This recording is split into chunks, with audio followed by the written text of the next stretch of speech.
144회 모신정변. 모신정변은 송고려의 역사에 있어서 가장 중요한 주제로, 이 모신정변 때문에 몽골이 송고려사에 등장하는 직접적인 원인이 되었으며, 이 모신정변의 기간 중 송나라에서 원나라로 왕조의 주체가 변경되는 조작이 이루어진다는 사실로 이들의 이야기 속으로 들어가 봅시다. 우선 모신정변이 일어난 시대적인 배경을 살펴보고 개별 인물편으로 들어가 봅시다. 모신정변의 원인과 내용. 1170년 8월 고려 개경의 왕궁 안팎에서는 모신들이 일제히 칼을 뽑아들고 문신들을 보이는 대로 죽였다. 이어서 18대 의종을 거제도로 유배 보내고 명종을 옹립했다. 당시 정중부 등이 처음 고사를 모의한 것은 1170년 4월 의종이 화평제로 행차했을 때였다. 모신정변으로 정중부를 비롯한 모신들은 정권을 장악하였다. 이들은 의종과 태조를 각각 추방하고 의종의 둘째 동생인 이양공호를 즉위시켰다. 모신정권의 집정은 정중부에 이어 경대승, 이의민, 최충원, 최우, 최항, 최의, 김준, 임현, 임유무로 이어졌다. 임유무는 대몽 항쟁 당시 친몽파인 원종이 강화도에서 개경으로 환도하려 하자 이를 저지하다 원종에 의해 제거된다. 이로써 모신정권 시대는 막을 내리고 왕정이 회복된다. 모신정변의 근본적인 원인은 모신에 대한 차별 대우에 의해 발생했으며, 상기의 지명 중 모신정변이 발생한 화평제와 새로이 황제로 옹립한 이양공의 지명을 살펴봅시다. 화평제. 신정 동국여지스남 개성부의 신증과 고적을 인용합니다. 화평전 수창궁 안에 있다. 경희궁, 수창궁, 소소문 안에 있으니 영경궁이 불탄 이후로는 임금이 이 궁에서 거처하였고 우리 태조도 이 궁에서 왕위에 올랐다. 지금은 허물어져서 개성부 창구로 쓰이고 있다고 했습니다. 수창궁, 소소문 안에 있다. 우리 태조가 이 궁의 영화전에서 선의를 받았고 정종과 태종도 이곳에 임호하였는데 지금은 폐하여 창고로 되어 있다고 했습니다. 개성에 있었다는 수창궁이 이번에는 서울인 소소문에 있다고 합니다. 즉 서울이 신시계천의무대 개경입니다. 조선 태조 이성계가 황제에 오른 곳이 경도인 서울의 화평전으로 이곳에서 모신정변이 일어났던 것입니다. 익양. 전라도 광산의 군명을 모진, 무주, 광주, 익주라고 합니다. 평안도 개천의 군명을 연주, 조양, 익주라고 합니다. 전라도 광산과 평안도 개천의 군명이 익주로 익주와 익양은 동일한 지명을 다르게 표시하는 방식입니다. 전라도 광산의 군명 무주란 관중에 있었던 왕부의 중심 지역으로 이곳에 있었던 문이 광화문이라고 했습니다. 제왕의 성이 있었던 한양장안의 관중 땅을 봉지로 가지고 있었던 이양공호가 모신정변의 결과 황제로 옹립되었던 것입니다. 모신정변 요약. 우선 모신정권의 계보와 연표를 정리해보고 몽골이 등장하는 시기를 가늠해서 어떠한 역사가 조작, 삽입된 것인지 진위를 살펴보고 본론으로 들어가겠습니다. 모신정권의 집권자, 자세한 내용들은 몽골의 소정에서 밝혀드립니다. 1대 이의방, 2대 정중부, 3대 경대승, 4대 이의민, 5대 최충원.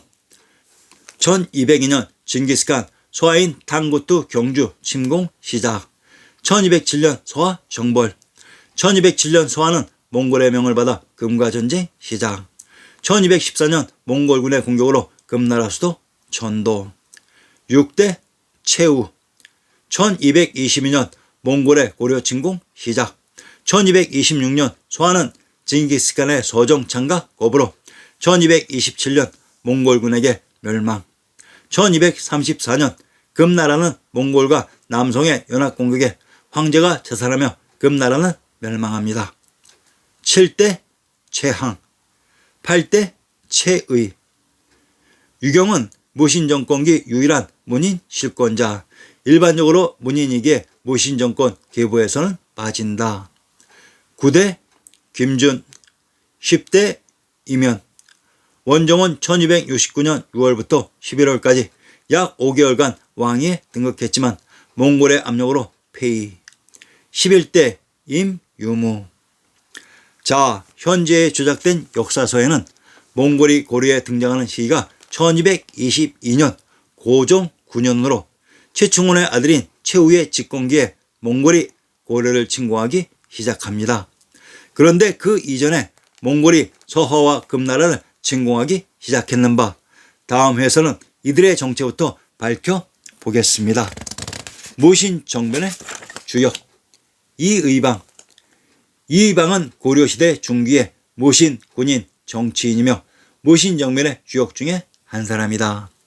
무신정권의 초대 집권자로 이의방의 친동생인 이린의 6대조 후손이 조선태조 이성계입니다. 이의방은 무신정변을 통해 고려 왕실을 무력화시켰고 그의 후손 이성계는 아예 고려 왕실을 무너뜨렸던 것으로 이것이 혈육의 동질적인 본질입니다. 이의방이 정중부의 아들 정균에게 피살당하면서 가족과 식솔들이 개성의 황도를 급히 떠나 자신들의 기반지역인 전주 풍패에서 후위를 기약했던 것입니다. 정중부 본가는 해주이다. 해주는 천주가 있었던 개경서울의 지명이라고 했습니다. 경대승. 경대승은 1179년 집권 무신이던 정중부를 죽이고 최고 권력자가 되었다. 1183년 30살의 나이에 병으로 죽었다. 경씨는 경주에서 개출된 성으로 경주는 천황님이 계셨던 남양 남원의 동경이라고 했습니다. 이의민 본가는 경주, 아버지는 소금 장수이며 어머니는 옥룡사의 비로소 천계 출신이었다. 1170년 무신정변에 행동파 무신으로 가담하였고 1174년 조이청의 난을 진압하면서 급속히 출세하였다. 경대승과 이의민이 지금의 경상도 경주가 아닌 실시개천의 무대 서울의 동경인 경주 출신이었던 것입니다. 최충원 무신정권의 기반을 공고히 해서 최씨 무신정권 60년을 이끈 인물이 최충원입니다.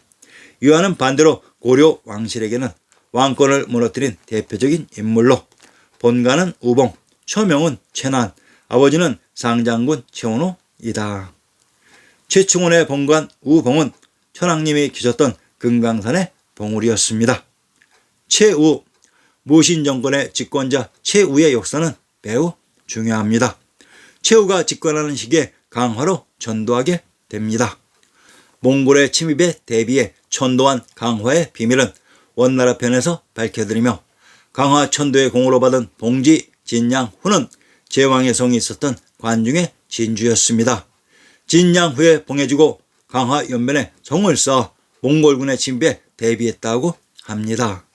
현지의 점은 경상도 진주에 진양후의 봉지를 받으면 불가능한 일입니다.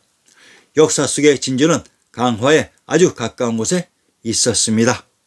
자, 이제 몽골 대단원의 막을 올리겠습니다.